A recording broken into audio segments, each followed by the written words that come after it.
buretse wumve mbere ko dutangira filime ikintu ukwiriye ubundi. Nimba ukorana na AOG Mambo Vipi, bano bantu narakubwiye ibyo bagufasha. Tugufitiye ama office akodeshwa cyane ndetse meza cyane, ni muri AOG. Si ibyo gusa, turaguhugura mu byerekeranye no kuba wategura imishinga, kwihangira imirimo fresh. Icyo bintu ubyiga muri gahunda yacu yitwa Ingenzi, aho ushobora kwiga ibyumweru 12 wabirangiza tukagukubita na miliyoni igufasha mu kuba wajya kunoza noneho uwo mushinga wawe nimba ari kuteguye neza. Bimeze bite? Nyuma y'aka karirimbo ni Kenny Soul na Breeze twirebera agafilime bakise ngo iki Countdown. Ni agafilime k'iki cyumweru uyu mwaka turimo. Bimeze bite? Njye umva ndacyari namba ono, banyita Rocky 19 bakubwira bati kinyafu. Twirebera ku gafilime. Okay.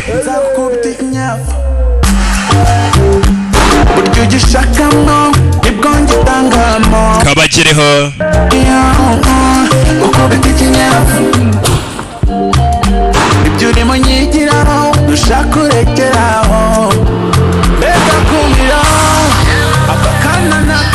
Bimeze bite? Nakubwiye ngo uyu munsi ni umuriro hagiye gushya. Countdown ni agafilime kaca ibintu hirya no hino ku isi. Bimeze bite? Okay.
Bimeze bite? Narakubwiye ngo ucyumva ngo ni namba uno, umenya ko filime huye nanjye agaho kagiye guhura n'umunyutsi.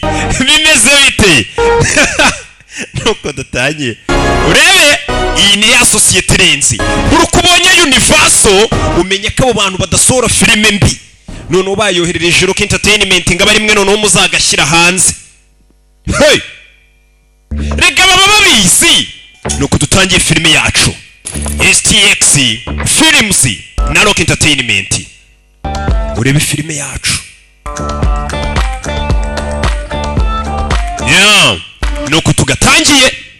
Amagambo ni make. Uretse uzure dutangiriye hakunino. hakurino hari abasore n'iki mu masaha y'ijoro hahiye hagurumanye yo mumeze mute mwana inzoga ziri kunywibwa nkuko uzi insoresore n'inkumi z'iyi minsi bahuriye ahantu mu rugo ni ka house party yo maniga wabonye filime rokerutse gusa nayibonye nibyo barimo baganira iyo bahuye tunywe mu mani tunywemo bari kunywamo. Kate, it's your turn. Kate niwo kurikiye mwandikira message He needs to stop posting pics of her Hisi mafufite kurekera guposting ibiryo vegan. avuga ngo ni vegani. Not me. I like to eat what I want. Jye n'icyo nshaka igihe gishakiye. Too many calories. Suzabyibuha subwo. I never go over 1200. Ntago njya ndenza kalori 1200. I need that. Mfite application na downloadinze nyereka kalori ntari burenze. Bayita countdown to skinny. Na application imufasha kureba ibyarya. Iyi ni application wapi? You see ni iyi. To know exactly when you were going to die, would you want to know? Yesu uramutse umenye igihe uzapfira wakwifuza kubimenya. Literally all. Biteye ubwoba. Ooh, okay. New game. Urabizi reka tudownloading application igaragaza igihe umuntu azapfira na application ubonye muri telefone igaragaza igihe umuntu azapfira. Sawa tuyidownloading twese. Don't be so. Noneho nguze ugaragaza ko azapfa vuba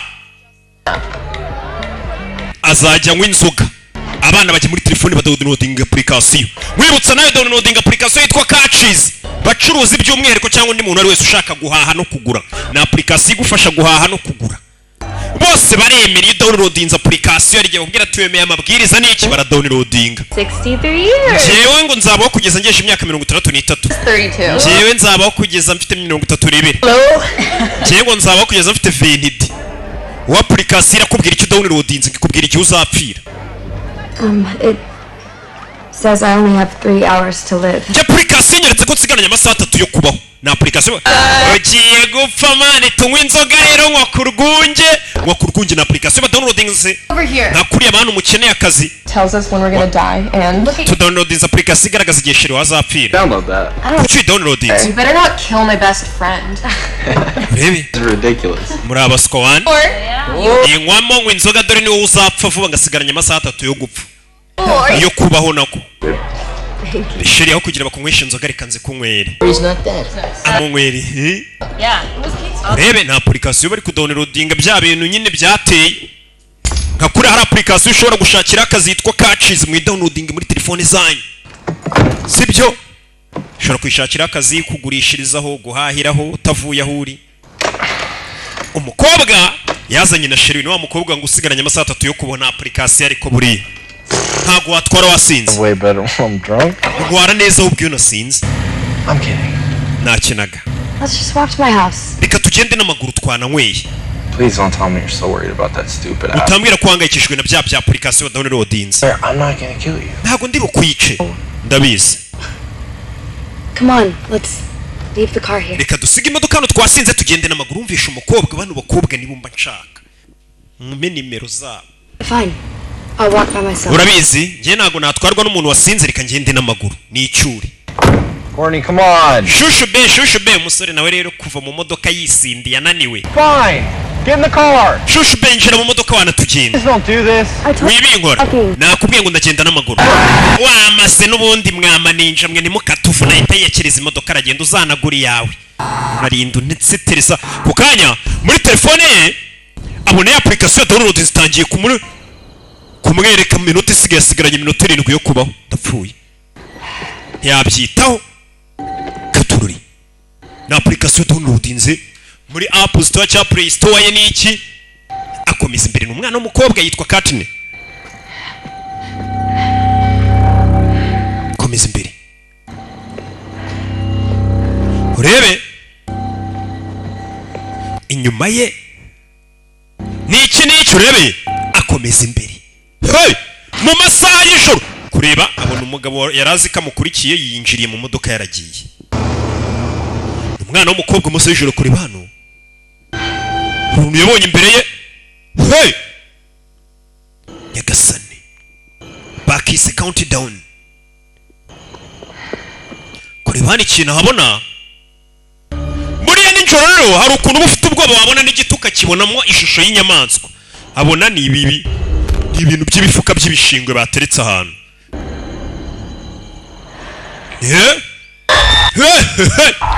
telefone yarasakuje asigaranye umunota umwe wo kubaho umukobwa yahita yiruka ageze iwabo application iri kumwereka gusigaranya umunota umwe do yaje yirukanka afite ubwoba sinzi hari ikintu asa nk'uri kumva sinzi ariko do hey kirano ikintu numvaga hey mu gicuku telefone ye yanirasona ye Skye telefone arayizimya cya application ya downloadinze kiri kumwereka ngo usigaranye umunota umwe wo kubahaye iminota ingahe yo kubaho yise kizimya ibintu badawunirodinga ntago yabitinzeho yizira mu rugo ni umwana w'umukobwa ndabona kangana nk'imfura yanjye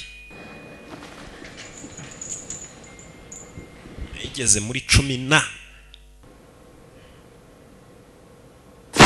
hey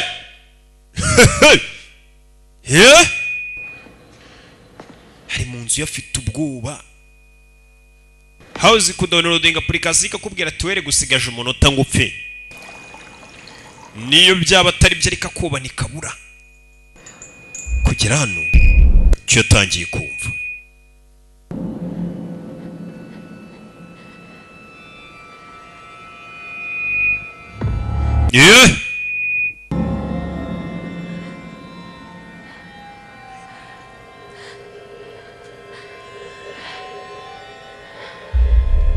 urebe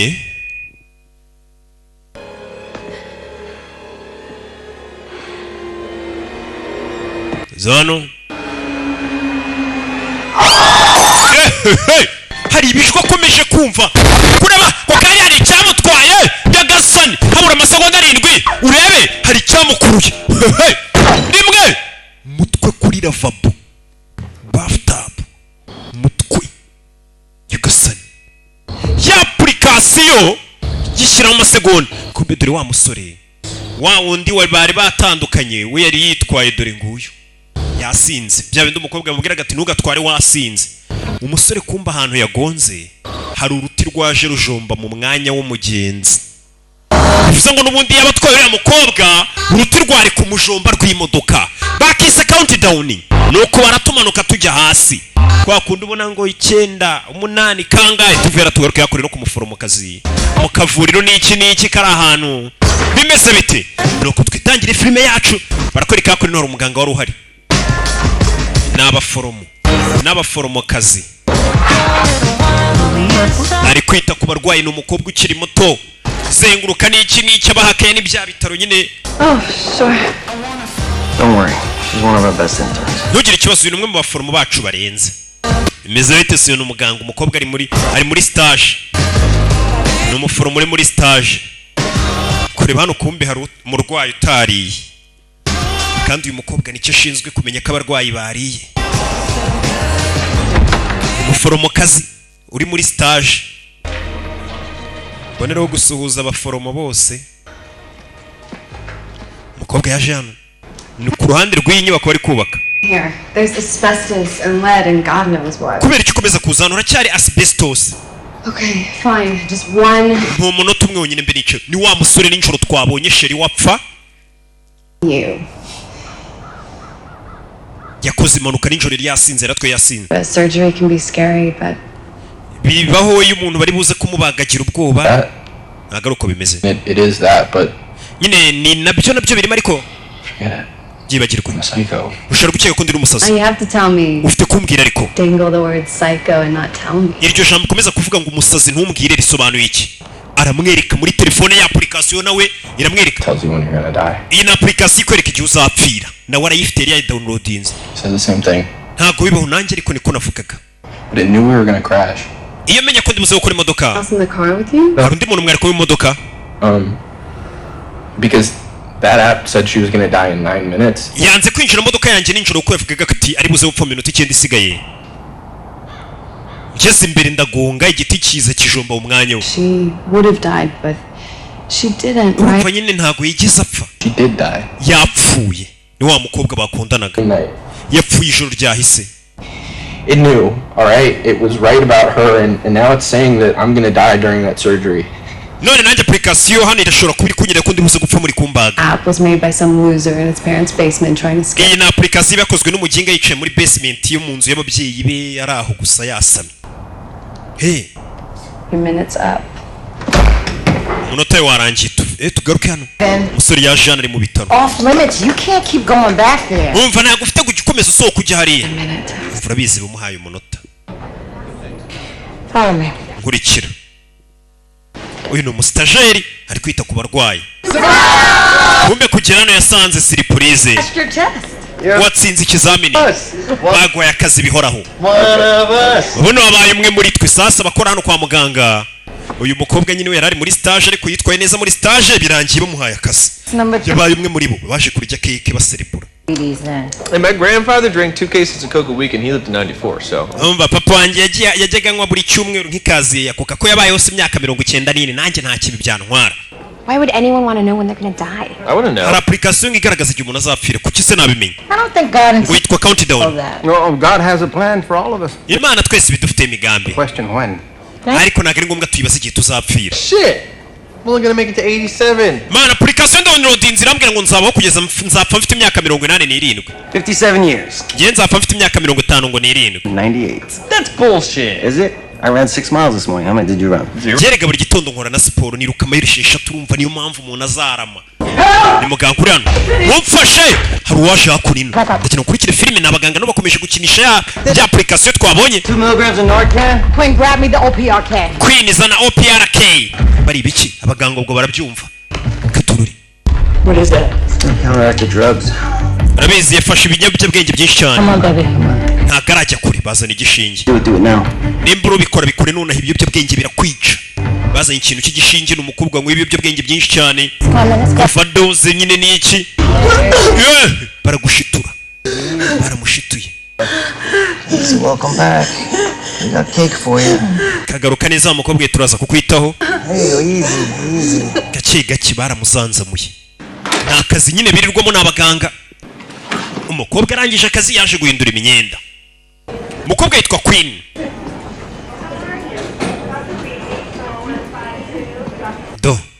Uyu munsi yabonye n'akazi ibintu bimeze neza. Nawe yaje hakuri no muri telefone ye. Kureba hano kuri WhatsApp n'iki. Abona ya application arangije arayidownloadinga. Hey! Ya application yitwa countdown ikwereka igihe uzapfira. Mubure ku downloading application yitwa Catchies bafasha kugura no kugurisha icyo ari cyo cyose. Wowe fotora ifoto ugashyiraho gusa. Gashyira ku mbuga. Kuri urwo rubuga rwawe abakiriya ntubabura. Hey! Urebe application itimwereka kasigaranye iminsi 2 yo kubaho. N'amasaha ngahe niki? Won't be needing the student badge anymore. Badge kuri umunyeshuri uri muri stage nako zongera kuyikenera uyu n'umuganga wa hano. Doing a celebration tonight. Iri joro se dukomeze duserebure. Can't. Ko abonye akazo ya. I just really want to finish my paperwork. Ndashaka kubanza kujya kurangiza ibipapuro byanjye. Proud of you. Ntewe ishema nawe rwose kuba bagoye akazi n'umuganga ari kwikoresha ku mustajeri mushya. Abastajeri bakunze gufatiranwa mu tuzi tugiye tunyuranye n'abaniga baba hasanzwe bahakora. Bibi ngiye nanabikugiramo bakaguha akazi. Hano se ko mama zigihe. Tono nkotwo. Turangiza akazi se duca ahantu. Abastajeri barago.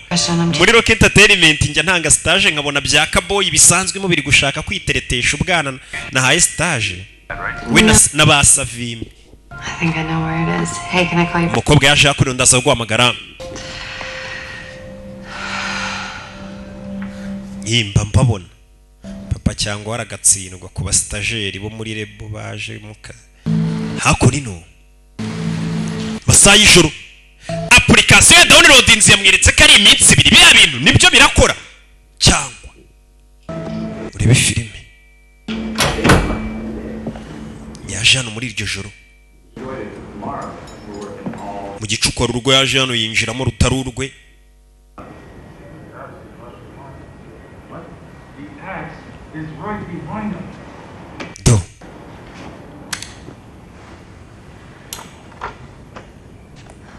Yaje hano. Ebe. Se mu kabati hano. Genda bona ibyanditse hano nako yashushanyije ngo kuri mama yanditse izina rye Queen. Kumbe ni wabo. Hariho papa, mama nawe nakandi gakobwa.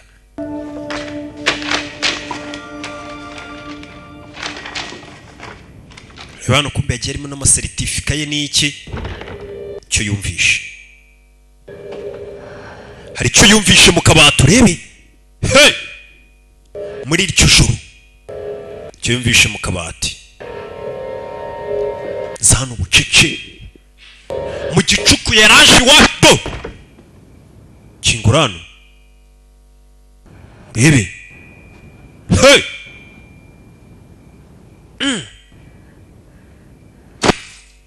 kureba harimo agakobwa Jordan! Yesu Kristo Yorodani we kitwa Jordan What the hell are you doing in a closet? urakora iki mu kabati kureba karumuna ke kumbe kari kazanye n'umuhungu yo biteze The shirt on, Joe. Joe wakwambaye ishati gashiki ke gatonya kari kazanye n'agahungu bamwumvishe bihisha mu kabati ni karumuna karareba ukuntu kareba abana b'iyi minsi we abakate It was really nice meeting you. byari byiza dodokira meni ibintu baragifashe bagifatanya igihanga cyaje n'iki Over. kuki uzana abahungu hano Can't tell me what to do. we ariko ntabwo mbwira icyo gukora ntabwo uri mama If I was, you wouldn't even think about pulling this shit. njyewe iyo mba ari njye wakubyaye ntabwo wari kuzana buno bugoryi Home to grab some stuff for work. hari ibyo nari nje gufata hano Now by'akazi that you're leaving, see you in another 6 months then. tuzongere tubonane rero nyuma y'amezi 6 ndabizi ubwo ntuzongera kudusura vuba Jordan. yaje kumureba Jordan Hey, genda ariko I got some good news today. uyu munsi ngufite amakuru meza bampaye akazi What do you mean? Queen mwana we Okay. bize sawa I'm sorry, Dad. I didn't mean to wake you. papa Boris nashaka kugukangura kumbe muzehe we You want me to heat you some, Mom? urashonje ngira utwo ngushyuhiriza se ni muzehe Really early morning. Hey, if you have any time on Saturday, okay kuwa gatandatu igihe icyo ari cyo cyose uzatuze kutureba flowers up in your mom's grave. tujye gushyira indabyo ku gituro cya mama wawe Okay. Sure. Sounds nice. cyane rwose nzaza ibyo ni sawa tuzagufata kuwa gatandatu ni papa we uyu we yarakuze asigaye aba muri ghetto nyine yaraje gufata ibipapuro bye uyasigara hano ni murumuna we Okay, 2-minute warning. kumbe bidatinze bwarakeye agaruka mu kazi nyine gahunda zirakomeza You'd be surprised how many people say, "Oh, I'm good." kumbe wa musore uyu niwe afite application afite ubwoba shiri wa application yamubwiye igihe azapfira kigeze arapfa kandi nawe iminsi ye n'akamasaha ashobora kuba ari mbarwa hari no kwa muganga bagiye kumubaga afite ubwoba ko ngo niba mubaga asigaranye iminota 3 hey buri ari kuzi kuba uvuga ngo nsigaranye iminsi 2 nkapfa ukuntu ari cyo kibazo umusore application iramwereka kasigaranye iminota 3 ngapfe buriya rurakaza rukaguhitana application itangiye kugira ibyo imwereka amasezerano ari kugenda yangirika mbega arangira komeza imbere umurwayi wo muri ibi bitaro kureba inyuma mu kidererwamo hari urwo ari kubona inyuma ye nta kintu mubonye guhindukira ntacyo abona atangiye kubona uruntu rwambaye imikara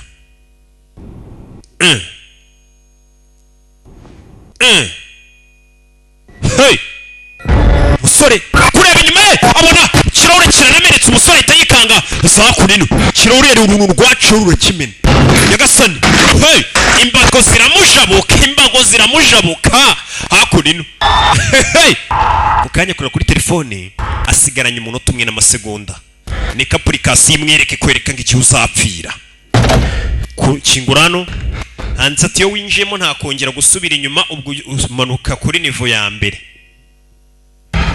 ndebere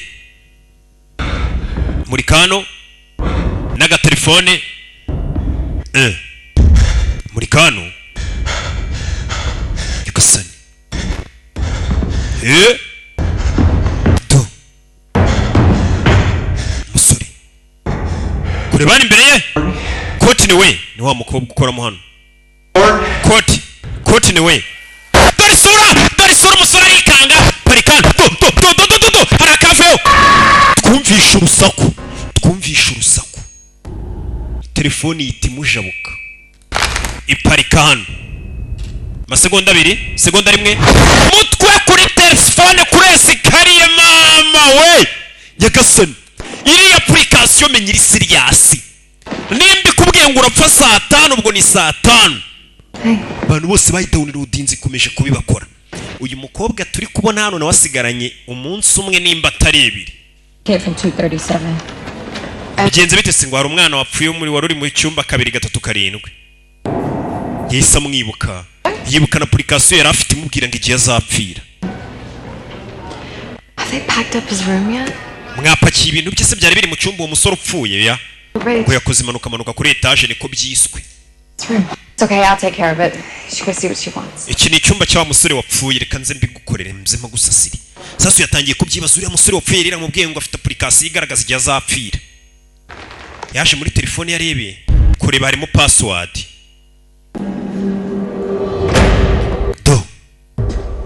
Uyazana muri moruge umusore apfiriye mu bitaro. Umukobwa arashaka kumenya iyi application ibyivuga nibyo. Nimba umusore yambwiye ngo iyi application mu gihe igihe azapfira kikaba kigeze agapfa turisha ukuntu ryabaye. Hey! Shwanyaguritse. Sasa uyu urashaka kureba. Wibuke na application yarayifite namwe mugende mukadownloading hahire rimwe mumenye igihe muzapfira n'ubundi se ko nta bukwe mufite.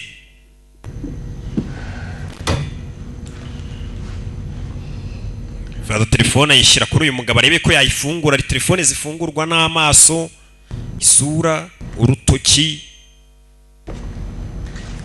Hari telefone nyine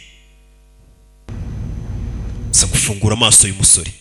Dore amaso ukuntu yabaye. Mukanurisha ashyiraho telefone ye. Telefone irafunguka kureba umusore. Yapfuye muri telefone harimo 00 Hey! Telefone iramujabuka. Nyagasana umukobwa yikanzemo. Uyu musore yapfuye. Telefone harimo 0 application imwereka ko igihe cye cyamurangiranye. Uyu mukobwa no afite application. Katururi. Asubiza umurambo muri moruge. Yaje hano dore ubwoba. Dore gutitira asigaranye amasaha mbaro. Nyagasana umunsi umwe. Sigaranye umunsi umwe wo kubaho. Kura muri telefone kwa gatandatu urimo kuzasura iwabo. Hamagara iwabo. Telefone ari kuzikwicara telefone kwereka hamagara papa we. So, you know, Papa. thing on Saturday, Bino bintu byo kuzahura kwa gatandatu. turns out I do have to work. Narebye kuri gahunda mbona tuzaba dufite akazi. We can go another week. Urabizi akazi ni ingenzi. Reka tubishyire muri weekend ita. Doug, he's crewing up for a job upstate. Good overtime. We'll do it when I come back. Okay, thanks, Dad. Love you. Sawa papa ndagukunda. Yarari guhindura gahunda bye. Personal calls when you're on the clock. Iyo uri ku kazi ntago witaba telefone zawe bwite witaba telefone y'akazi gusa. Acho. Nimushye mu kazi ariko afite ubwoba difite igitelefone ararakiri kumubwira ngo usigaranye umunsi umwe wo kubaho. Usiko niba bakubwira ngo usigaranye imyaka 10 uba wumva ari ikibazo gikomeye. Hanje wenda nuko nzapfa nshaje ndi muri za jana naho ubundi ngo mwebwe mwe mubona ko muri abo kuzarama mwirebe ure n'ibikorwa byawe umbwire kuri wo kurama we ambabarire muganga ntabwo nashaka kugukanga Thompson no kuvuga ngo IFE yarangiye ngo n'umushyiremo indubwa n'akantu k'agaserumu. This poor lady's been in a coma for weeks. Uyu mugore amaze ibyumweru muri koma. That's sad. Ndabizi birababaje. The IV pump just needs to be reset. Ndakeka nako gapompe ka serumu kuye kugahindura. Yeah. Ameze neza gusa afite ubwoba. Ari kuzi kwicara. Ntago meze neza. It's okay. Bizi sawa muganga arakinga hano mbwira ufite ikihe kibazo It's nothing. Kiga uyu muganga ameze nka Kayijoni. Gigiragigira. Stay as an RN and I'm already messing up. Hey. You are an incredible nurse. Umuforomokazi rwose wagatangaza sibyo turakwemera. Smart, you're driven. Ufite ubwenge ubona ko ufite gahunda. Them smile. Iyo winjiye mu cyumba abarwayi baraseka iyo ni impano. Niko dore Kayijoni. Minsi ya mbere bigoye mu kazi dore Kayijoni reka nsubire mu kazi. Dore Kayijoni. Dorari. Umukobwa zana. Ask you something. Kwiningira icyo nkubaza. Remember that letter, the recommendation letter that you asked me to write for your license? Uribuka ko wambwiye ngo nandike urwandiko ngaragaza ko rwose uri umuganga mwiza tuwe nabigufashijemo. Ndikumva nshaka kugusoma. ntabwo ibyo byaba ari byumva. Look, nobody has to know, okay? It could be our secret. nta muntu nzabibwira ko twasomanye ni ibanga ryacu. Maybe we can help each other. I'm really. Ukunda gufasha abantu nanjye reka dufashanye. Kay John aragegeya, dore Kay John n'ubundi ibi bintu bizwiho. The hell is wrong with you? Ufite ikihe kibazo ariko? I see the way you look at me. Ubonye uburyo umaze iminsi undebamo mba mbona unkunda. Sorry. Mbabarire kigarura ubwenge cyari gifatiye umuntu mu kazi. Nyine natekereje ko Being unprofessional, I apologize. ngusabye imbabazi biriya bintu nari nkoze ntabwo ari ubunyamwuga cyari kimufashe ku ngufu. Work. Biriya bintu ntabwo ari sawa. Dusubire mu kazi. Urebe cyari sawa. Mukobwa umuganga yari amufashe. We n'umuforomo. Yes, Quinn. Amy, Talk to you for a sec. ngira icyo nkubwira. Amy. I need Amy. to vitals check on Mrs. Klein. Ndagukeneye jya kureba Madamu Klein uko ameze. That's Amy. Now. Nasi Amy, nkubwiye ngo iki? Mvuze ngo iki? Uri gushaka kuneza abantu? Ko nari nirwanyeho. Habuze gato yari yirwanyeho. Mu kazi biba wari ibiginga bifatirana abakozi bashya batarabimenya bigashaka n'iki. Sasa iyo telefone ikomereje kumwereka ko sasa yaje hakurino muri iryo joro. Abona application ngo muri telefone itajibasha gusibika. Na application ya downloadinze ariko ari kuyikorera kuyisiba cyangwa uninstall bikanga. Application yanze kuva muri telefone ye. Iyo wayidownloadinze ubwo bigiyemo ikakwereka igihe uzapfira. Ikagina kwibutsa ati ko yose minsi. Sasa yagiye muri Google atangira kwandika mata application ishobora kwereka igihe uzapfira. Tangira kubona batanga buhamya bagiye bavuga kuri application y'ibyababayeho. Umukobwa w'imyaka 17 wapfuye wa undi twatangiranye yamaze kudownloading application yitwa Countdown kumureba niwe mukobwa ukundana n'uwo musore wapfiriye ku kazi kwabo uyu mukobwa. Kuri bano umukobwa yapfiye mu buryo budasobanutse. Hari abavuga ati ngiye nari ndi kumwe na iryo joro ubwo application twaye downloadingaga. You guys, this countdown app thing Basore na application Countdown. and see things. Like, Ntagiye kumva ibintu nkabona ibintu. I saw my cousin Ijoro ryese nabonye mubyara wanjye. died in April. Wapfuye mu kwa kane. Him, and he started talking to me. Namubonye araza aramvugisha. And it's toy Ndabizi ni byanyabyo. playing with me and Iyi application iri kunyinisha. cat and mouse and I can feel it. And Iyi application iri kugukina umukino nk'uw'injangwe n'imbeba. my time is up. Ndakeka igihe nanjye kigiye kungerana mpfe. Ndumva ari nkaho. Mana yanjye. Do. Chiriano, mukobwa. Ni video yifashe nayo umwe mu badownloadinze application yatangiye kureba ubuhamya. Yagasane. Na application. Hari abari kuvuga ati reka tasabana ibi bintu bijye bibashuka iyi application wani ibyo ni ibinyoma muri guhimba. Rebe.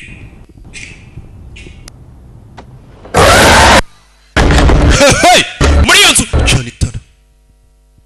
Iyo ugiye gupfa ngo utangira kubona ibintu ukumva ibintu. Mukobwa inzu yaramushabutse. Naga hakurya telefone arayimena irimo application byibura arebe ko yasibanganya. Reka turore. Application telefone irongera iraka. Umukobwa asigaranye igihe gito cyane. Yaje mu modoka.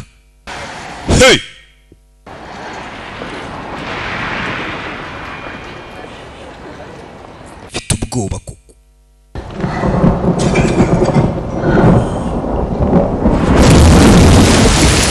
Imvura yarinze nago umukobwa yise yigumira mu modoka. Arabona ibatabivamo. Telefone yakinaze mu nzu cyamusakurizaga. Katorori.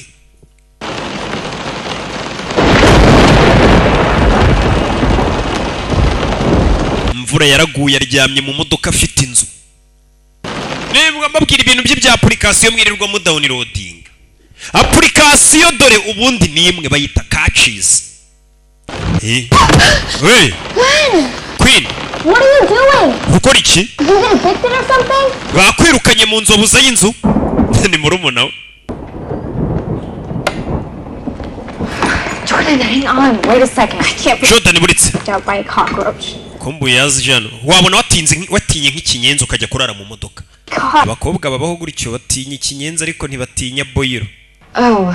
Ikinyenzi kiri mu nzu sinyirara marika amaboyiro n'iki nubwo wa n'iki. Notification from something called Countdown. Ndabona ubonye notification ivuye kuri One day until what? kuri Countdown gusigaranye umunsi umwe. Hey, why are you acting so weird? Uyu kuki uri kwitwara mu buryo budasobanutse? School. Dad, when I'm Kuki utari ku ishuri?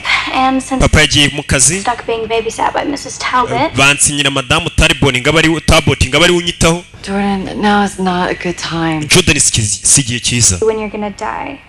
Would you? Ngo nimba wamenye igihe uzapfira wabyemera. God. Bana yanjye. Why have you been acting like such a freak show? Niyo mpamvu uri kwitwara mu buryo budasanzwe n'iki cya application.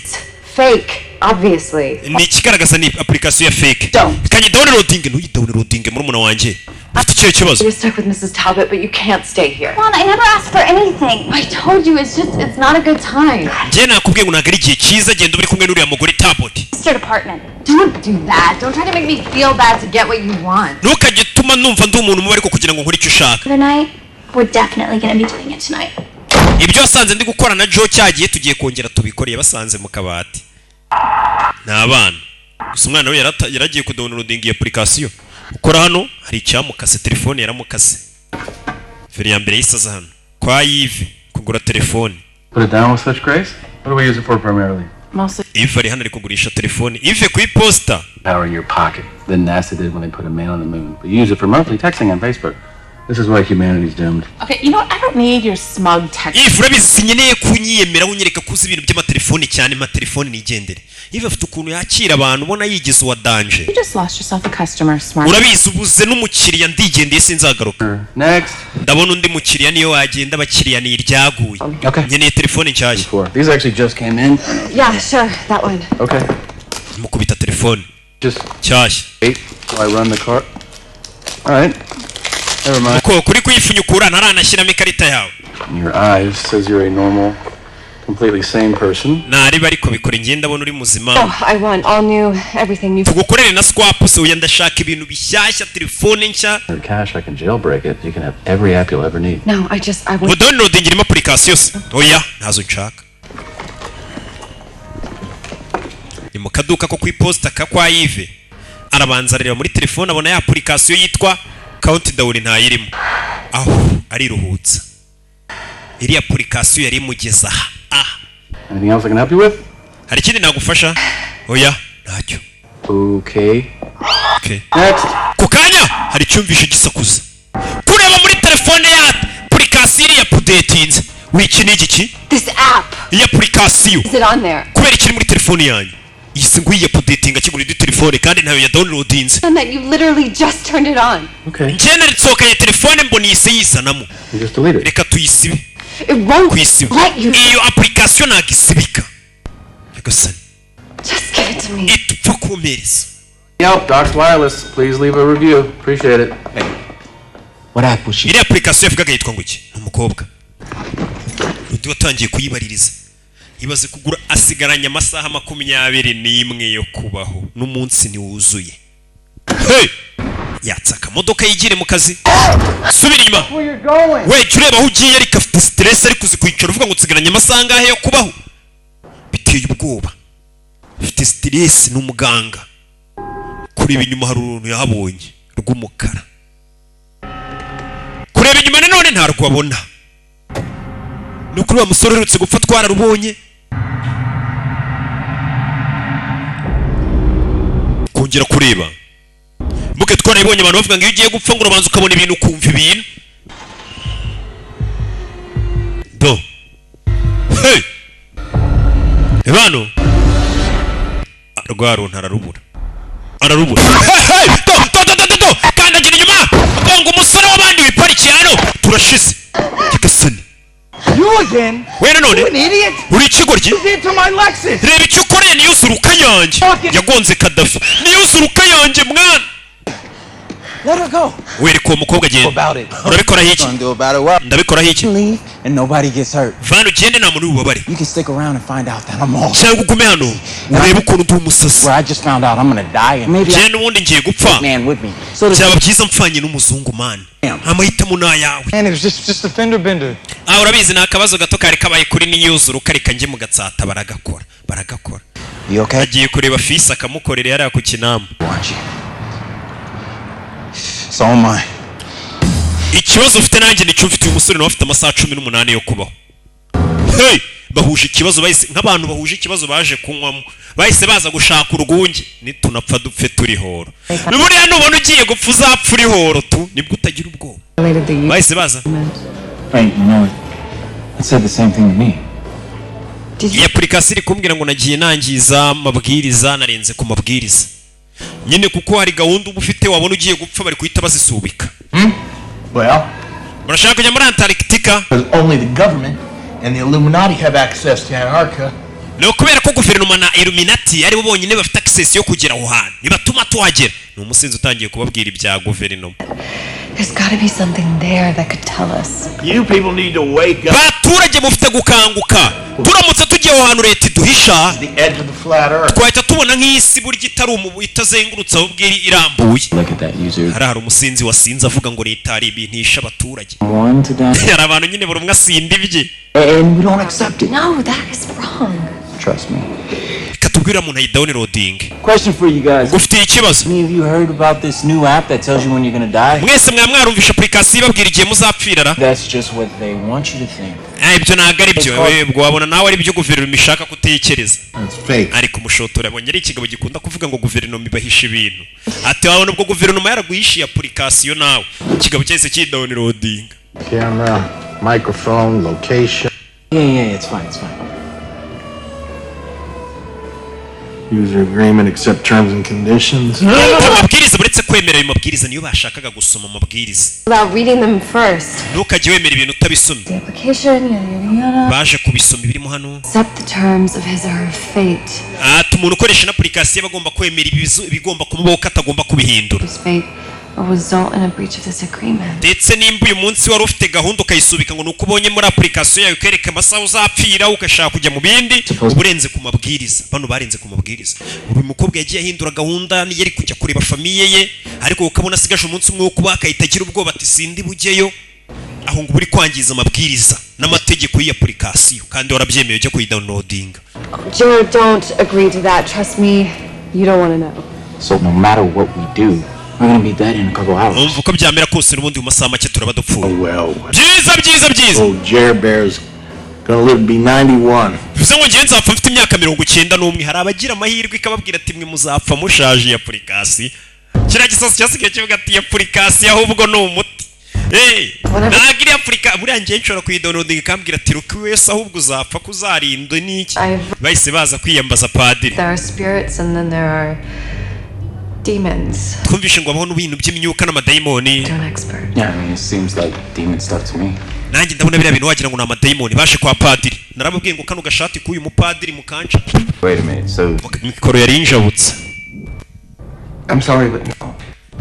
Look, this stuff, this is not really what I do. bino bintu rero ngiye nkora One might be a little better. nzi umuntu wabibafashamo nimba mushaka kumenya byinshi ku madayimoni n'imyuka mibi w'inzobere mu magini ni umupadiri. basa hano bari muri bya bitaro. Hey, Quinn. Can I talk to you? Queen twavugana isegonda Talk to you about yesterday. nanjye nashaka ko tuganira ku by'ejo hahise. great. umukobwa baramuhamagaye I have all the time in the world.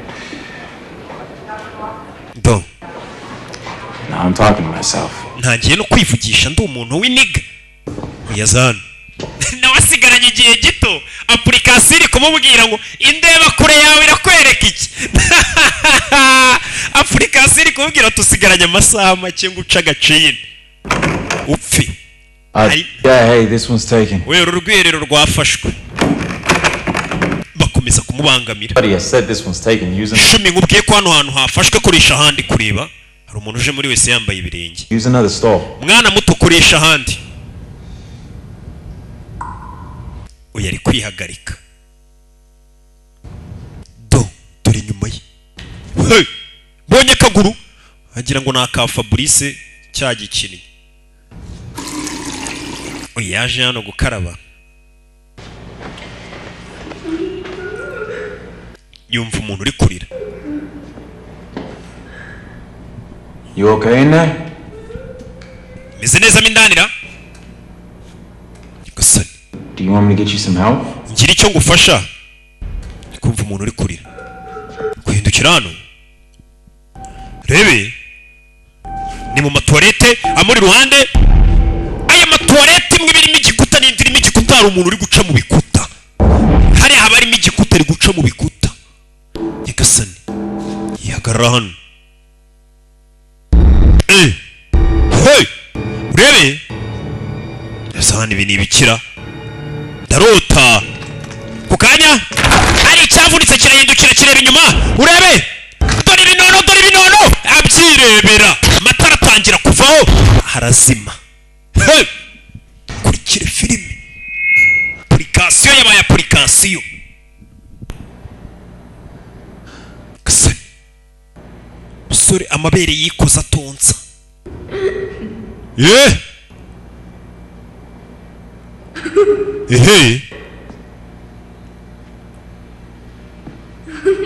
Umva gatwenge ngaho.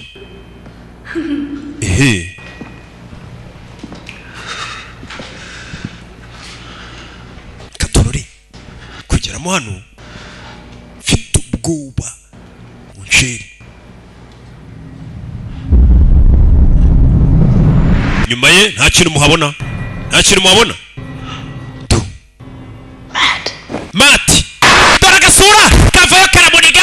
Arakaje karamuniga ngo Mati kiriye tarakwaka yarikanga. Hari iki we Nyagasani Yesu Kristo.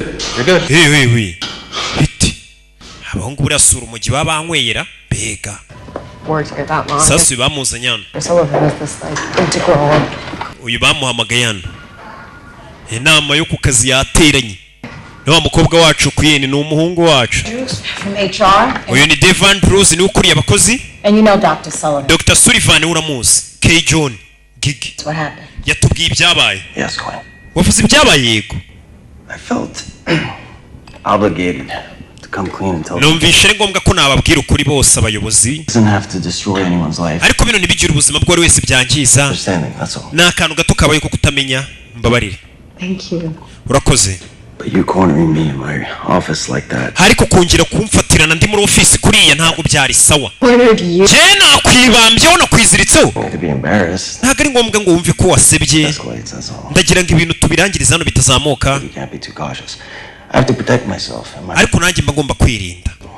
Nkarinda n'ibitaro. Dr. Sullivan's report. Dukurikije raporo K. John yaduhaye tugiye kuba tuguhagaritse mu kazi. Ibyo ntabwo ari ngombwa mumugire nk'inama cyangwa mwimure mu bindi bitaro. Uyu mugabo niwe wamfatiranye sasa ikigabo cyagiye kimuteza abaganga ati yarahara agakobwa kari kunyishinzaho kagerageje kumfata ku ngufu. K. John ni fake. Turi kugerageza kugufasha. Wishaka kubeshya winkoraho. Ikigabo cyamutanze kujya kumurega umukobwa atarakirega. Ibigabo bisigaye ari ibyana bibi. Ibaze wagerageje gufata umukobwa ku ngufu. Uriya mukobwa ntago ameze neza mu mutwe. Uzi ko yashatse kumfata kare. K. John reba K. John ariko bamufashe ku ngufu. Niki nawe ndebere cyagiye kurega umukobwa ati kari agakobwa ngiye kashatse kumfata ku ngufu nibereye mu kazi. Kumbera icyo cyashatse gufata umukobwa. Gusa iyo umuntu yagutanze kurega hari igihe ani nari we bumva.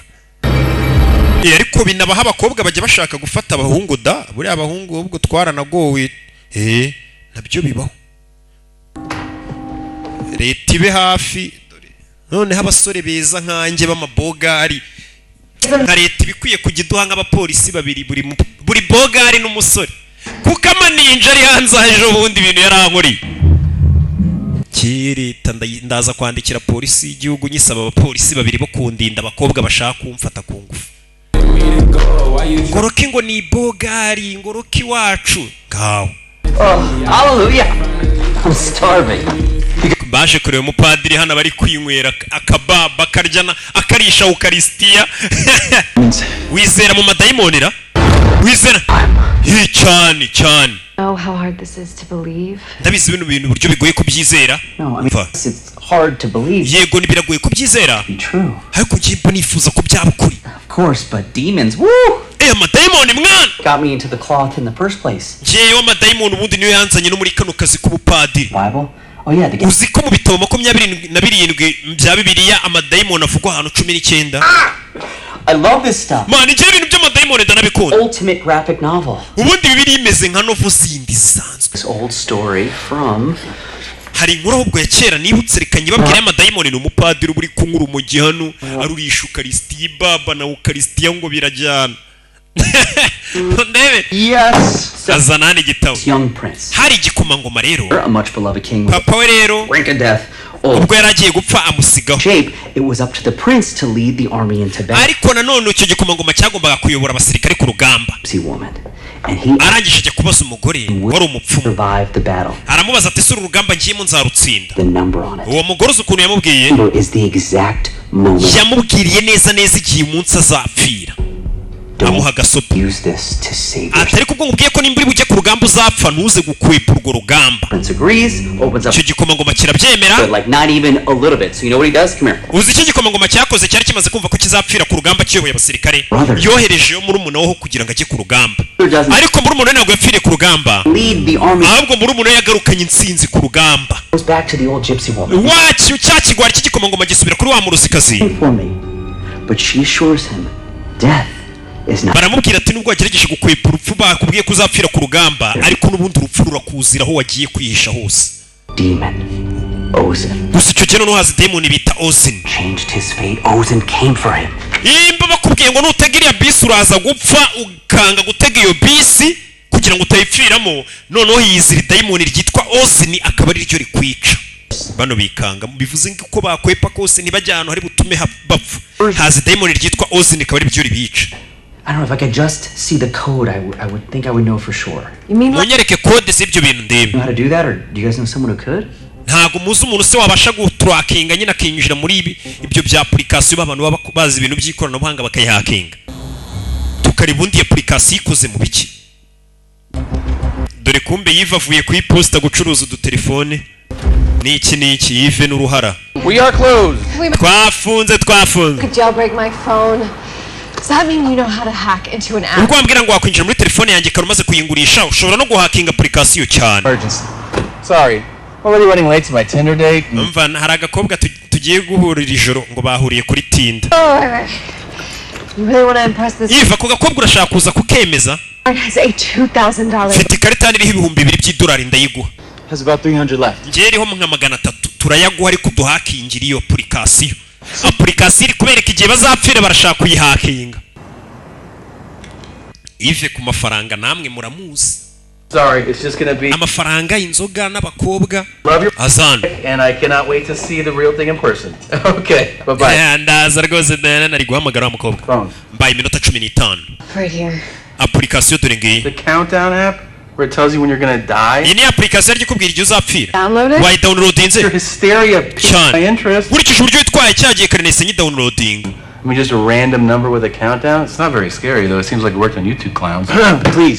Please, just continue. Ive gabanya amagambo komeza akazi. Ive bafite n'umunwa. That's weird. 60 gigs? What does that mean? Ati 50 gigs zigera muri 60. Runs on your phone big. Bivuze ngo iyi application nini cyane wagira ngo ni Game of Thrones yose season yose irimo hano. I'm the doc of technology. You can do anything. Wengiye nkora buri kimwe twe turahakinga. Ribana. Now we're in. Application y'abandi bamaze kuyinjiramo. Hawk Meredictum. Are you sure? Kini kiratini urabizi neza? For 4 years. Nize muri mu bakatolike ikiratini ndakizi. Manually. Ariko nabaga ndiyo ku mubiri mu mutwe ntari nago nzi ikiratini ariko iyo kibonye aho cyanditse arabimenye. Oh my god. Bana yanjye. Last name, first name, and look these. Na amazina y'abana agiye arimo hakuno. Amazina kari menshi. Hey, that's me. 32. Uyu ninjye King Derek. Hold on. How long do you guys think the Marvel universe will last? 40 years? 50? Let's just say 60, you know. Reka tuvuge imyaka 60. Ahita yiyongereza imyaka. Shit, it's working. Look at his phone. Sasa umugabo yiyongereje imyaka hakinze application yiyongereza imyaka. We yarafite imyaka 10 yo kuzaba yongerejeho indi 60. Harris. Je nitwa Queen Harris nanjye mpindurira imyaka. Stop. Brits. That's my sister. Iriya ni izina rya mushiki wanjye Harris Jordan. Ya download this application. Ndetse nawe igihe nzapfira nicyo azapfira. See? Wait a minute, was we akurusha iminota 3. See you tomorrow. Shit. First. Another credit? Banzu hindura igihe murumuna wanjye azapfira. Uyu mugabo hakinze sasa application. Wari ufite umunsi umwe wo kuba cy'amasaha ari kubakubita imyaka nka 80 ati ngaho mbongereye imyaka. Dore karumuna ho kari ni ka Harris Jordan. Komba application hano. yarebyemo application yamwerekaga ko azapfa vuba, azapfa afite imyaka 86 baramuhinduriye. Nta telefone ku meza. Iyo telefone yimende gusubiza mu gitondo. Mvuze ngo iki? Telefone turi kurya. Urakoze bose yabongereje imyaka ni Yves. Wana wakubise mikenya menya ari nk'ijana. Arayihakinze. Meze neza noneho. I got 1 year left. Man, sigaranye imyaka 70 yo kuba. Menya nzabaho mbere ya. Nge nzapfa mfite 95. Wumvishe bahakinze application biyongeza imyaka. Ibaza ari kubashije guhakinga mu gitabo cy'Imana. Yari yarageranye imyaka uzabaho ukahita ukubita utundi twaka nka 40 uyiciye muri humi. Neza kono waba uteguye. Bano nabo rero biyongeje imyaka. I'll call you. Nzaguhamagara. N'umusore bari bahuriye mu kibazo. None ikibazo kirakemutse. Byari byiza guhura nawe. Hey. Musore afata inzira iwanyu ubu nzapfa ngeze muri 80 nanjye ni 90 na abakobwa nawe urabazi. Nzaba nkiri na sireyi ngitwika. Not at all. Urashaka uri wenyine wapi? Datinze. Bahise baza kurara ahantu hamwe barumva batarashyirwa. Naje kurara ahantu hamwe mu cyumba kimwe. If I keep these lights on. Not. Hari ikibazo itariraye ryakara wapi ntacyo. Baje kurara ahantu hamwe. Abanze bamenye neza ubundi byaciye mu bana celebrate intsinzi. What compelled us to want to know when we're gonna die? Me too. And?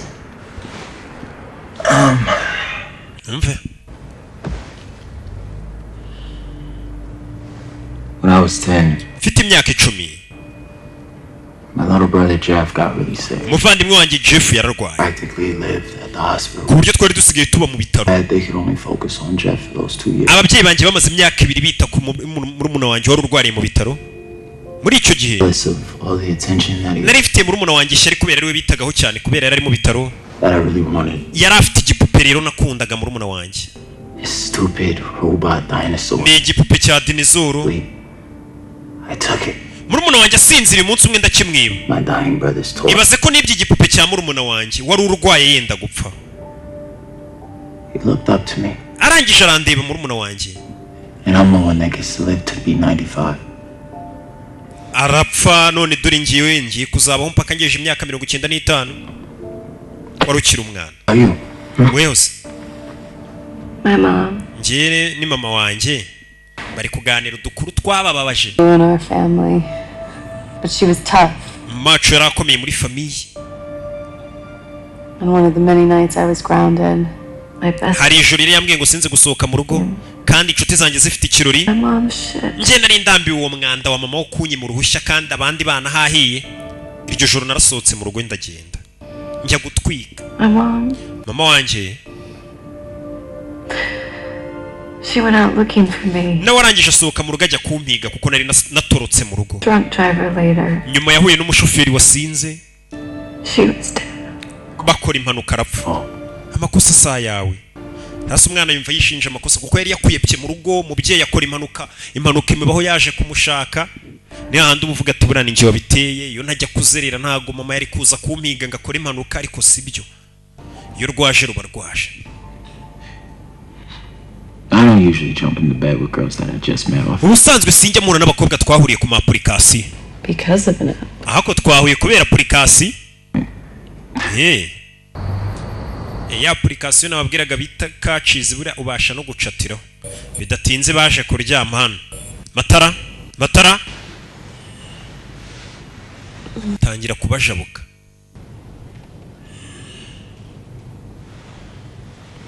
Urebe kureba ko umusore yamuraye iruhande byibuze yaraza buri yuri wenyine rega ubufite ubwoba.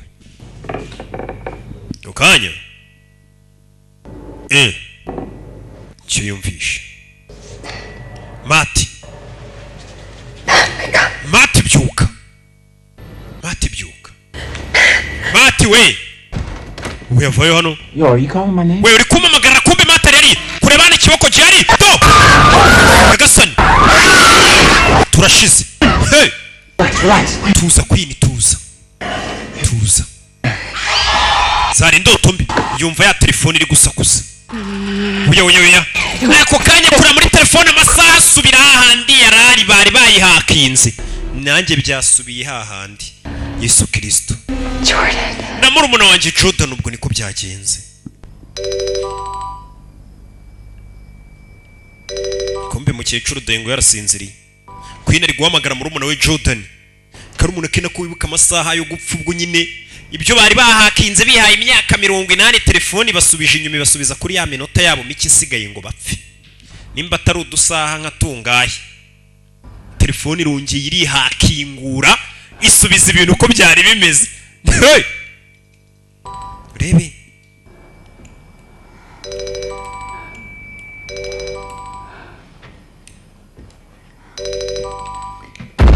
kukanya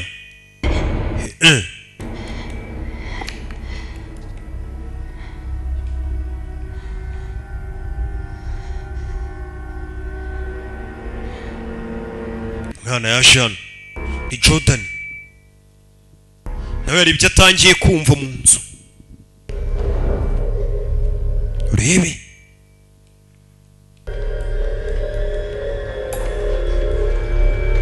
do kana kazana muri telefone ata application yawe yisubije ku murongo isirayidinga urebe ya myaka 80 umwana ari kuzapfa afite barongera bayimukuro bamukubita imino amasaha kugira ngo abapfuye ni Jordan Madame Tabot kao agatara kari hariya gakorana na sensa kari kwizimya mwana avayo do hano kureba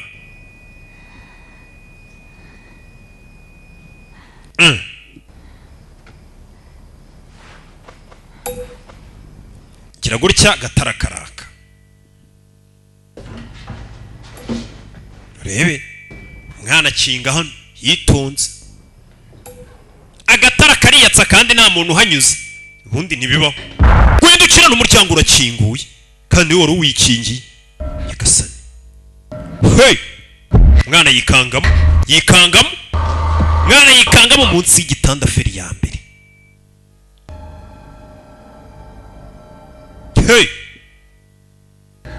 si igitanda ni Jordan mukubu do Jordan yumvijwe uri muhamagara ati Jordan we mama atangiye kumva mama wabo wapfuye muhamagara kumva mama wabo wapfuye muhamagara mushiki wawe ari hehe cyangwa se umuvandimwe wawe do igitanda kirashaburwa yikunja nk'akabwa k'umusega yagasane asigaranye amasaha ane yo kubaho atangiye kubona ibintu akumva ibintu no kuvuga ngo iye application ikubwiye tuzapfa kuwa gatanu kuri abana barusura mwana se yirukanga turashize zano kubitana na mukuru gusa ni misisoni ngiwe hari ikintu kiri mu nzu dusohoke tugende bahise batse imodoka bihuse cyane bave hano bagende baje kuri no halo hari ubaje gukomanga Padiri John we Padiri misisoni Did you get the code? mwabonye kode uzanye umukobwa mushya Come on. nshira yaje gusoma cya kirati n'igikoze iriya application atuye umuvumo uraza ukakujyaho ukaguhatiriza ukagushyira igitutu paka ubwo urimbutse mbega byiza we gutari byiza is a curse. No kubera ko yari umuvumo muri muri application. Servants, good news. Kandi umuzimu can be broken. Umuvumo nako uzanwa n'imizimu n'imyuka mibi ya sekibi kandi imivumo ibasha guhagarikwa. Is the father of lies. If you Satan ni papa w'ikinyoma. Can break the curse. What does that mean? Satan mugaragaje ko ari umunyabinyoma umuvumo twohagarika. Clock prove it wrong. It should lift the curse from anyone suffering. No kuvuga ngo Satani nimba isaha ye igaragaza ngo uzapfa iki gihe tugaragaje ko ari umubeshyi mbega iyo saha yagera ntupfe cyangwa ugapfa mbere yayo Satani waba umugaragaje nk'umunyabinyoma iyi application n'umufumo we waba bihagaritse. How are we supposed to do that? Ibyo turabikora gute rero? We're just supposed to be like, hang on, I need a sec. That's exactly what we're going to do. See, there's none so muzimu nuza kutwica tubwire ngo buretse gatonya ngo isaha ibanze irengeho. All we need to do is beat the clock 1 second. Icyo dufite no gutsinda iriya saha byibura isegonda rimwe. Nimba iyi saha application iri kubwira ngo uzapfa saa 5 zuzuye. Ubashije kurenzaho ni segonda rimwe ukiri muzima. Cyangwa se ati icyo gihe iriya application twaba tuyitsinze. Right? Now once I bless it, you should be safe inside. See, no. Uru nuruziga udushushanya rufite imitongero ku buryo nta kintu cyakwinjiramo. Tururimo twaba turinzwe. Bishobora kuba byaduha igihe. Just have one question. Mfite ikindi kibazo kimwe. Can get that much salt? Uwo munyu turawukura. Ndawufite. Umunyu bakoresha urwo ruziga. Nuruziga bakora rudafite imyuka mibi yarwinjiramo, barashaka kugenda bakarwicaramo mpaka amasaha arenze. Satani bamugaragaje ngo nk'umunyabinyoma umuvumo we baba babashe kuhagarika ngo kuko ngo ni se w'ikinyoma cyose. I think. What? No, we're fine. We're gonna be fine. What if it just blows the salt away? That could absolutely happen. I didn't think of that. God damn it. None se umunyu nitwicaramo hagati nta kintu kiri ubashe kuba cyawinjiramo ya. Wait here. Cyase ngo kiwukureho kiwuhuye. Fata gutya. It's not the size of the cross, it's the power of the Spirit. Aka gasaraba kari gatoya ata ubunini bw'umusaraba ntabwo aricyo cy'ingenzi ukwizera kwawe nicyo cy'ingenzi. Hey guys, I'm gonna make a big circle, 10-15 feet. Come on. Umva dukeneye uruziga rufite nka feet 15. Bahise baza kunino. Bita kunino. Uyarabanza arazengurutsa. Bless this salt. Barashushanya n'uruziga. Hey. Uruziga bashaka kwicaramo ngo rufite imitongero ku buryo nta kibi cyakwinjiramo. Kugira ngo batsinde se kibi. Imivumo ye. Imitongero ye. Akasize.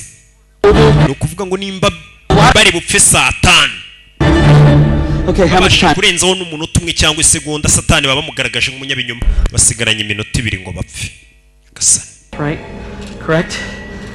I got this. Musora asigaranye 2. Mfite ubwoba. What if this doesn't work? It's coming. Bino bintu nibidakora. Bidakoze si biraza gukora. Umva. Salt and damage. Mukobwa agerageza kumuhumuriza. Ngaho da. Murumuna we kureba garandi seri nubwo ajya mbuza ngo niki nawe aratwika harashya nanjye nzajya matwika umuriro utangira kuba. Get in the circle. Baje mu ruziga.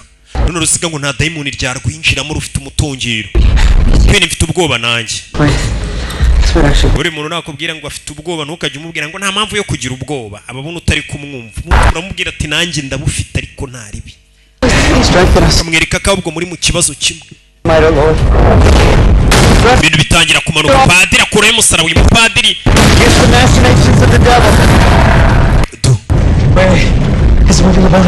Hari ikintu kiri kuza kidusatira. Hari ikintu muri kubona bari mu ruziga. Rebe.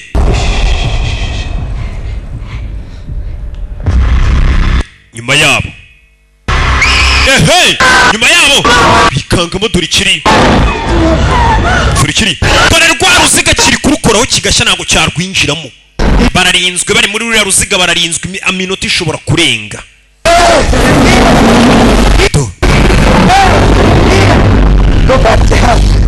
Subiri kuzemo.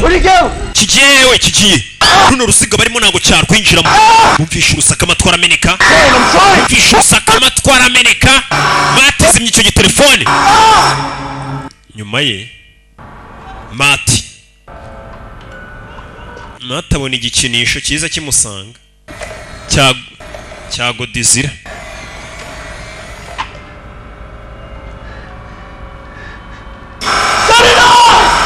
Hey! Where is it, Matt? Kiriye Mati. Wajan. Kirihe. Chevy. Why'd you take my dinosaur? Kuki wanwariye igipupe atangiye kubona muri umuntu we wapfuye. Umwe ngo yibiye igipupe. Nari kuzagusubiza kiriya gipupe cyawe koko. You're right. Chevy, I'm sorry. Umbabarire Hefi.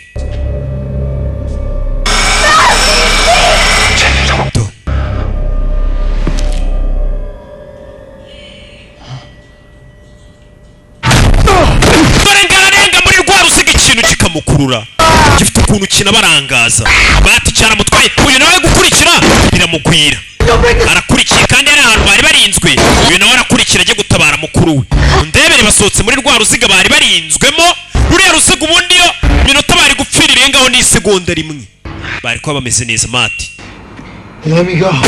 kivuga ngo turabikoze baramugonga hey aragongwa Nyagasani Mati arapfuye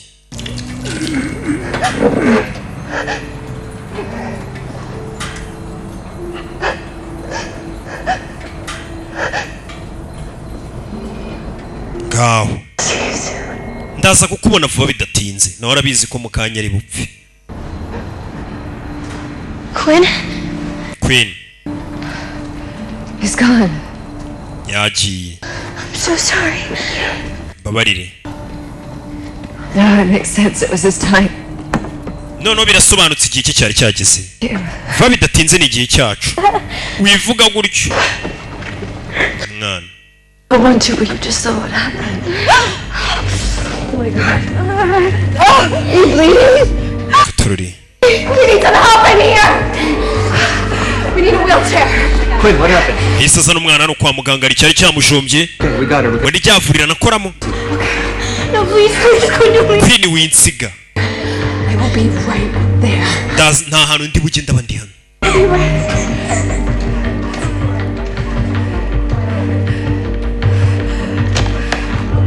Sorry, honey, are you okay? That's straight. That's not too bad. You're pretty tough though, right? Quinn, hey, Queen we can I talk to you? twavugana I heard what happened with Dr. Sullivan. numvishe ibyabaye kuri Dr. Sullivan I mean, nyine I personally know. genda bizi nanjye ubwanjye yashatse nanjye kumfata ku ngufu Kay John After him. nushaka ko tumurega ngenda gushyigikiye tumurege Kay John abakobwa yagiye ashaka gufata ku ngufu ni benshi batangiye kwishyira hamwe Thank you. Truly, thank you, Rachel. All right. It's like your big sister. I'll let you two at it. You'll be in good hands, kiddo. Thank you. urakoze rebe ni cya Kay John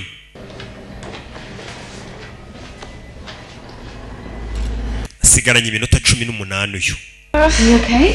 meze neza we na murumuna we barushanwaho iminota 3 Quinn, I know you think it was your fault. kwirinda bizi ukiye ko ari amakosa ye kuba mama yarapfuye It was my fault. ariko yari ayanjye Mom asked me where you were. mama yarambajije rya joro ngo uri hehe And if kandi nari I mpazi told her, she wouldn't have been driving away by the mall. iyo mpita mubwira ahantu uri kuza akahita kubona atiriwe ajya kucakura ari naho bamugongeye Drunk asshole ran a red light. But it's not your fault either.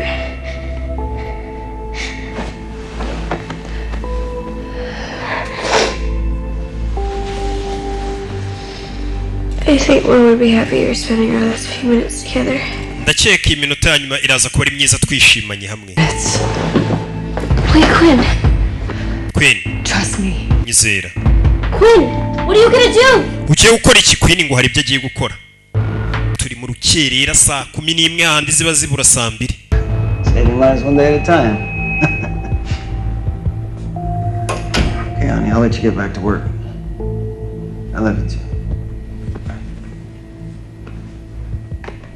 You shouldn't be in here. I wanted to thank you for helping my sister and say that I'm sorry For what? for everything. nanjye gusaba imbabazi Kay John kubera iki kubwa buri kimwe Gone that day. I mean, I understand why you did what you did. I put you in that position.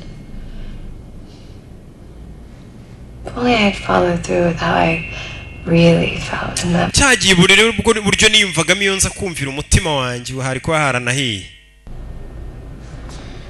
Kay John menya asubijwe Bullshit. uwo ni umwanda You think I'm stupid? barakeka ndi ikigoryi se twarabamenye urashaka iki ndashaka gusubirana akazi kanjye Well, so maybe you can help me. ahari wamfasha And I nanjye nkagufasha Keijo hagashya. Okay, what are you doing? Kuri biki? Recording this? search me if you want. Wambaye mikoro ngwino nsake nimba ubishaka Keijo. Come. Or don't, it's up to you.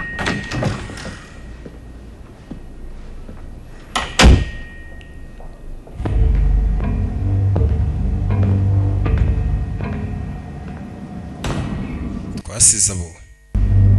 Keijo. Quinn? Queen we. Quinn? Queen. Ngaho tangiye gukina imikino.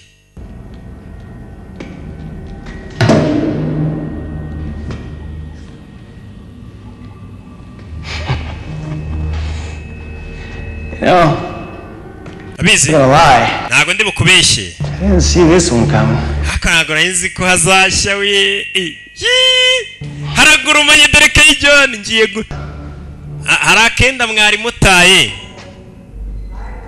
Funga amaso uvuge ngo Marco. I like this. Iyi mikino ntangiye kuyikunda Keijo. Marco. Undi ati Poro. Marco.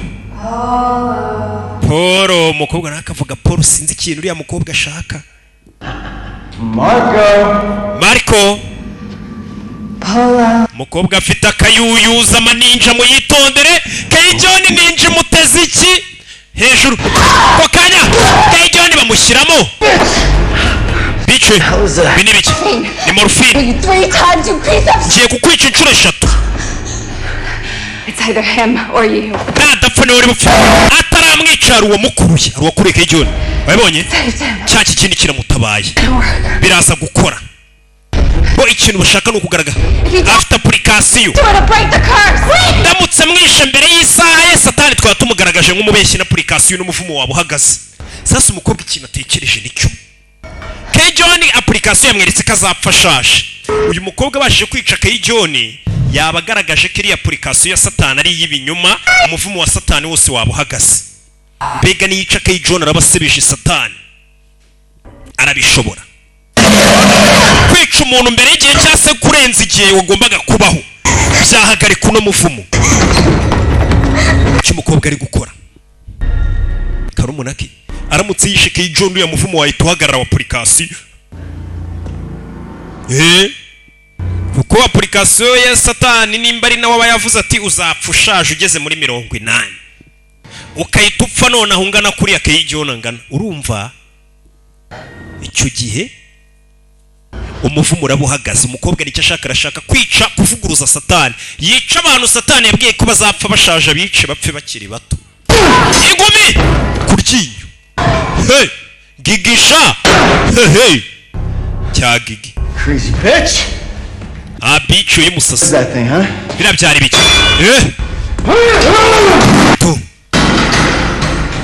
Doesn't matter. I tell the cops how you lured me back. Ndabwira abapolisi uburyo wanshutse ukanzana hano ngiye nditabaza ribu. Nyuma ye Keijo bamushyira amano babi cyane umugeri urebe Keijo nabashije gupfa. Igihe cyawe cyakugereyeho wamufashe wo ku ngufu we. Keijo naramutse apfuye byaba ari byiza cyane hano. Umuvumo waba urangiye wose umukobwa aza kumwica taramushomba. Satani aratabara winyicira Keijo. Satani yohereje abadayimoni bo kurinda Keijo agakobwa gashaka kumuhitana. Hari icyo Satani yamuvuzeho gwagoroka biranga isaha yawe itaragera ntabwo uri gupfa. Keijo hari icyo Satani yamuvuzeho niyo mpamvu Satani ari kumutabara ngo adapfa isaha yamuhaye itaragera. Umukobwa ubahanganye na Satani. Hari ikintu Imana iba yaramvuzeho. Hari n'abandi Satani aba yaragize icyo avugaho. Urebe to Keijo na Patikope hari icyo Satani yabavuzeho do urebe muri ya telefone umwana asigaranye umunota umwe n'amasegonda 25 ngapfe ngwapfe ntago nshaka gupfa bimeze bite sinshaka gupfa Katururi umwana arasigaranye umunota urebe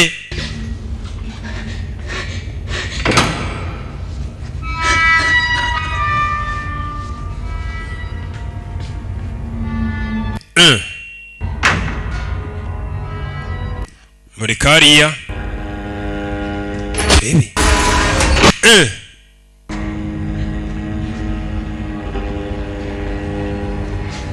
komeza imbere umwana muto muruge zitangiye kwifungura ukamenya ko iminota yawe yegereje muruge zitangiye kwifungura kokanya cyamufashe dore sura nagakurya turi umwana hano cyamunaze basigaranye amasegonda ni kakana kitwa Jordan Harris sigaranye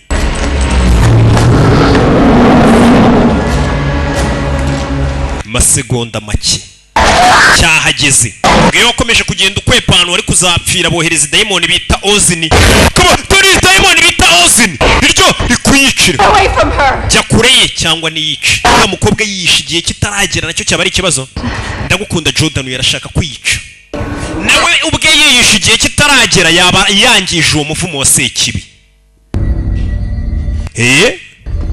yiyishe nabwo yabavuguruje Satani kuko yabapfuye mbere y'igihe Satani yamugeneye icyo gupfa tangiye kubona mama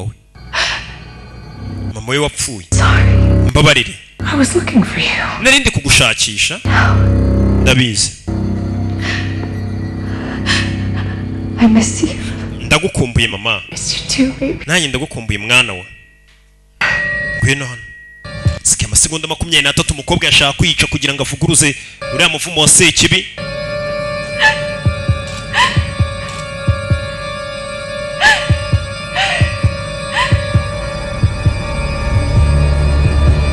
amasegonda 15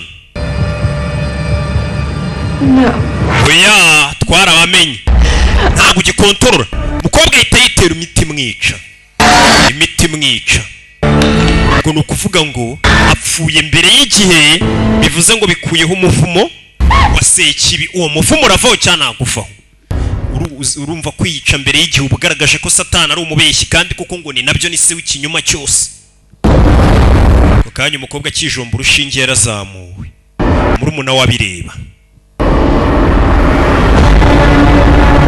Satani uyu ni umudaimoni witwa Ozini umukobwa yitapfa kirababara kigiye kumukoraho cyagikubise amashanyarazi yaragikubise umuvumo wacyo urangiritse kuko kigaragaye nk'ikibeshyi kanya kirarimbuka umukobwa akoze umuti yiyishe mbere y'igihe uzimana nimba yaravuze ngo uzapfa saa 5 ugapfa saa 3 ubu yivuguruje Satani nawe nuko baramuvuguruje bamugaragaje nk'umubeshyi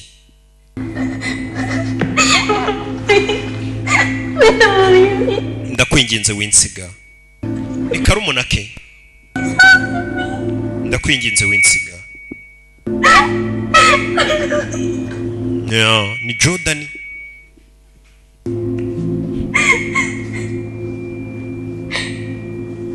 gusa kureba ukaboko ke yanditseho ngo hari imiti yanditseho bari nakane hari imiti yanditse ku kaboko ke iri ku gacupa kureba yapfuye afite n'urushinge mu mufuka umwana icyo yakoze nta kindi uyu mugore ni umuganga umwana yese afata urushinge ajombamo hano sinzi nimba zina doze ahita ajomba mukuru we mujomba igishinge kwinginze kora wa muti we Katururi gishingiye yamujombye nicyo mubonanye mu mufuka uyarazanzamuka hari imiti baho buri bakujomba umutima ugahagarara ku buryo nyine uba wapfuye ariko ku buryo bagukubisa undi muti wundi wabugenewe uhita ugushitura ukagaruka ibuntu umukobwa nibyo yari yakoze bivuze ngo akinnye imitwe satani, abashije gutuburira satani. Abakobwa mujye mubatinya, ibaza umukobwa ubeshya satani ariko satani agashukika. Umukobwa barakwereka ku gihe cye cyo gupfa harenzeho amasegonda 2. Icyo yakoze nta kindi, ibintu bimaze gusubira mu buryo umuvumo bari bamaze kuhagarika. Baje kureba hano ku gituro cya mama we, bahazana indabo na muzehe. Filime yacu ntabwo irarangira, ubu nibwo igiye gutangira.